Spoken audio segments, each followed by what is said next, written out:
Hello everyone, welcome back to my YouTube channel safety trainer Asif Syed. आज के इस video में हम लोग बात करने जा रहे हैं हॉट वर्क परमिट क्या होता है, कोल्ड वर्क और कोल्ड वर्क परमिट क्या होता है। तो बिना किसी देरी के आइए वीडियो को शुरू करते हैं। हमारा सबसे पहला क्वेश्चन है हॉट वर्क क्या है, व्हाट इज हॉट वर्क। तो इसका आंसर है हॉट वर्क उन सभी एक्टिविटी या प्रोसेस को कहते हैं जिनमें गर्मी, चिंगारी या आग पैदा होती है। कहने का मतलब ये है जिनमें हीट, स्पार्क या फ्लेम जनरेट होता है, जैसे कि वेल्डिंग, कटिंग, ग्राइंडिंग या फिर ओपन फ्लेम का इस्तेमाल। ये एक्टिविटीज ज्वलनशील पदार्थों वाले क्षेत्रों में यानी कि फ्लेमेबल मटेरियल्स कंटेनिंग करने वाले एनवायरनमेंट में फायर या एक्सप्लोशन का रिस्क पैदा करती है। हमारा दूसरा क्वेश्चन है हॉट वर्क परमिट क्या है, what is a hot work permit. तो इसका आंसर है हॉट वर्क परमिट एक फॉर्मल डॉक्यूमेंट्स है जो किसी भी हॉट वर्क शुरू करने से पहले जारी किया जाता है ताकि यह इंश्योर किया जा सके कि फायर या एक्सप्लोशंस के रिस्क को कम करने के लिए सभी सेफ्टी प्रिकॉशंस मौजूद है। हमारा तीसरा क्वेश्चन है हॉट वर्क परमिट क्यों जरूरी है, why is hot work permit necessary.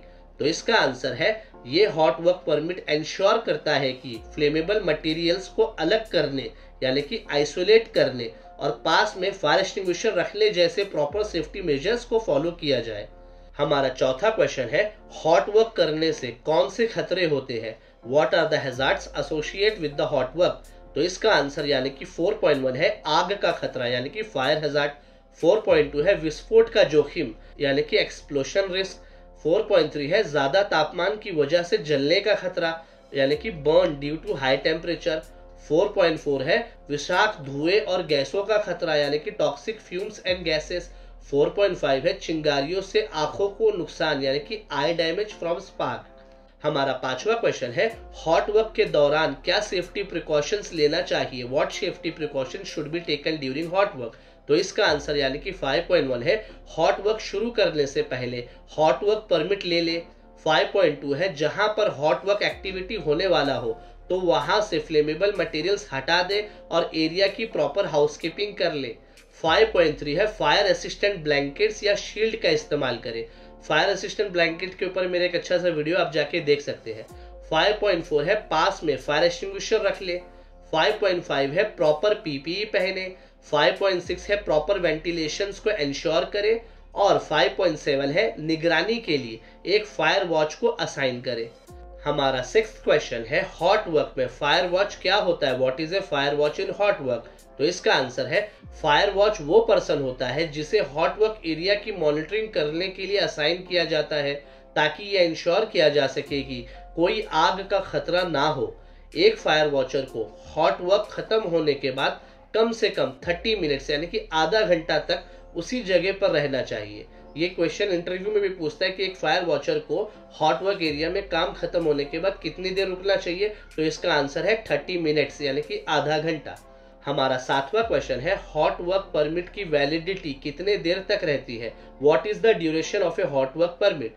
तो इसका आंसर है ये हॉट वर्क परमिट का ड्यूरेशन कंपनी के पॉलिसीज पर डिपेंड करता है, लेकिन ये आमतौर पर एक शिफ्ट या ज्यादा से ज्यादा 24 घंटे के लिए वैलिड होता है। हमारा 8वां क्वेश्चन है हॉट वर्क के दौरान एक सेफ्टी ऑफिसर की क्या जिम्मेदारियां होती है, what are the responsibilities of a safety officer during hot work.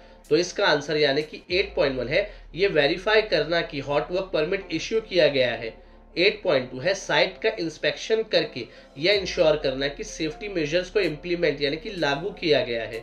8.3 है वर्कर्स को हैजार्ड्स और प्रिकॉशंस के बारे में एडुकेट करना। 8.4 है यह इंश्योर करना कि प्रॉपर पीपीई पहना गया है।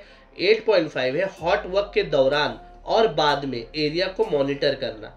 हमारा 9th क्वेश्चन है हॉट वर्क के दौरान आमतौर पर कौन कौन से टूल्स यूज किए जाते हैं, what tools are commonly use during hot work. तो इसका आंसर यानी कि 8.1 है वेल्डिंग मशीन। 8.2 है गैस टॉर्चेस। 8.3 है ग्राइंडिंग टूल्स। 8.4 है फायर एक्सटिंग्विशर और 8.5 है फायर असिस्टेंट ब्लैंकेट्स।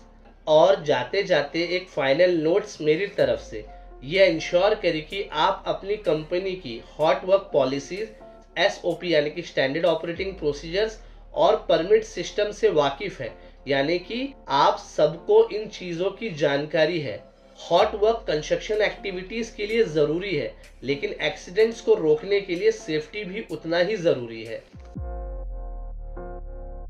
हमारा सबसे पहला क्वेश्चन है कोल्ड वर्क क्या है, what is a cold work. तो इसका आंसर है कोल्ड वर्क उन कामों को कहा जाता है जिनमें इतनी गर्मी जनरेट नहीं होती है कि ज्वलनशील पदार्थों में यानी कि फ्लेमेबल सब्सटेंसेस में आग लग सके या आग का खतरा हो, जैसे कि painting, bolting, drilling, manual cutting और इंस्पेक्शन वर्क। हमारा दूसरा क्वेश्चन है कोल्ड वर्क परमिट क्या है, what is a cold work permit. तो इसका आंसर है कोल्ड वर्क परमिट एक ऑथराइजेशन डॉक्यूमेंट्स है जो खतरनाक या कन्फाइंड एरिया में बिना गर्मी जनरेट होने वाले टास्क यानी कि नॉन हीट जनरेटिंग टास्क शुरू करने से पहले जारी किया जाता है, और ये कोल्ड वर्क परमिट इंश्योर करता है कि एक्सीडेंट से बचने के लिए नेसेसरी प्रिकॉशंस ली गई है। हमारा तीसरा क्वेश्चन है कोल्ड वर्क परमिट का उद्देश्य क्या है, what is the purpose of a cold work permit. तो इसका आंसर यानी कि 3.1 है संभावित खतरों की पहचान और नियंत्रण करना, यानी कि पोटेंशियल हैजार्ड्स को आइडेंटिफाई और कंट्रोल करना। 3.2 है काम शुरू होने से पहले प्रॉपर सेफ्टी मेजर्स को इंश्योर करना। 3.3 है सभी सेफ्टी प्रिकॉशंस और रिस्पॉन्सिबिलिटीज का दस्तावेज बनाना। 3.4 है वर्कर्स, इक्विपमेंट्स और एनवायरनमेंट को रिस्क से प्रोटेक्ट करना। हमारा चौथा क्वेश्चन है कोल्ड वर्क का उदाहरण क्या है, what are the some examples of cold work. तो इसका आंसर यानी कि 4.1 है पेंटिंग, 4.2 है सैंड ब्लास्टिंग, 4.3 है स्कार्फ होल्डिंग, 4.4 है क्लीनिंग, 4.5 है मैनुअल कटिंग और फाइलिंग, और 4.6 है इलेक्ट्रिकल वर्क यानी कि लो वोल्टेज वाला। हमारा पांचवा क्वेश्चन है कोल्ड वर्क परमिट का मुख्य तत्व यानी कि की एलिमेंट्स क्या है, what are the key elements of a cold work permit. तो इसका आंसर यानी कि 5.1 है किए जाने वाले काम का डिटेल्स होता है उसमें। 5.2 है कहां पर काम होगा यानी कि वर्क लोकेशन के बारे में बताया जाएगा। 5.3 है खतरे की पहचान और कंट्रोल मेजर्स बताया जाएगा। 5.4 है परमिट की वैलिडिटी। 5.5 है ऑथोराइज इश्यूअर्स और रिसीवर का सिग्नेचर होगा उसमें, और 5.6 है इमरजेंसी प्रोसीजर्स और कॉन्टैक्ट नंबर। इतनी बेसिक चीज इसमें होती है और भी चीजें इसमें होती है। हमारा 6th क्वेश्चन है कोल्ड वर्क के दौरान किन सेफ्टी प्रिकॉशंस को फॉलो करना चाहिए, what are the safety precautions to follow during cold work. तो इसका आंसर यानी कि 6.1 है काम शुरू करने से पहले रिस्क असेसमेंट कंडक्ट करें। 6.2 है वर्क एरिया को फ्री फ्रॉम हैजार्ड्स और साफ सुथरा रखें। 6.3 है एप्रोप्रिएट पर्सनल प्रोटेक्टिव इक्विपमेंट का इस्तेमाल करें। 6.4 है प्रॉपर लाइटनिंग और वेंटिलेशन का इंश्योर करें।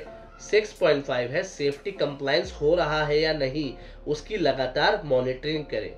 हमारा 7th क्वेश्चन है कोल्ड वर्क परमिट जारी करने के लिए कौन जिम्मेदार है, who is responsible for issuing a cold work permit. तो इसका आंसर है सेफ्टी ऑफिसर या परमिट जारी करने वाला व्यक्ति यानी कि परमिट इश्यूअर रिस्क को एसेस करने के बाद और प्रॉपर कंट्रोल मेजर्स इंश्योर करने के बाद कोल्ड वर्क परमिट जारी करने के लिए यानी कि परमिट इश्यू करने के लिए जिम्मेदार होते हैं। हमारा 8वां क्वेश्चन है अगर बिना परमिट के कोल्ड वर्क किया जाए तो क्या होता है, what happens if cold work permit is perform without a permit. तो इसका आंसर यानी कि 8.1 है एक्सीडेंट्स और इंजरीज का रिस्क ज्यादा हो सकता है। 8.2 है सेफ्टी रेगुलेशंस का वायलेशंस हो सकता है। 8.3 है ऑर्गेनाइजेशंस पर लीगल पेनल्टीज या फाइन यानी कि जुर्माना लग सकता है। और 8.4 है इक्विपमेंट्स या एनवायरनमेंट को नुकसान हो सकता है। हमारा 9th क्वेश्चन है कोल्ड वर्क परमिट की वैलिडिटी कितनी होती है, what is the validity of a cold work permit.